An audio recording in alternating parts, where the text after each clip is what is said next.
ఈరోజు మన experiment pepper magic and soap. First ఒక చిన్ని ప్లేట్ మీద ఒక గ్లాస్ నీళ్లు పోయాలి. పోసాక దాని మీద కొన్ని మిరియాలు వేయాలి.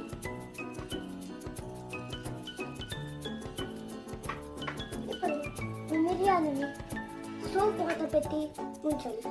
ఇప్పుడు దూరంగా చూడండి. ఇప్పుడు ఒక నీళ్ళు తెచ్చుకొని దీన్ని ఇలా పెడితే చూడండి అది దూరం అయిపోతాయి.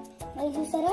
చూడండి చూడండి ఇవి ఎలా అవుతాయంటే వాటర్ లో ఒక ఇన్విజిబుల్ లేయర్ ఉంటుంది. దాని మనం ఎప్పుడైతే సోప్ వాటర్ లో ముంచి మనం వేడి పెట్టామనుకో అది సర్ఫేస్ బ్రేక్ అయ్యి వాటర్ మిరియాలు అన్ని బయటకు వెళ్ళిపోతాయి. దాన్ని మనం మిరియాలు మ్యాజిక్ సోప్ ఎక్స్పైర్ లైక్ చేసి షేర్ చేసి సబ్స్క్రైబ్ చేయండి. Bye bye bye.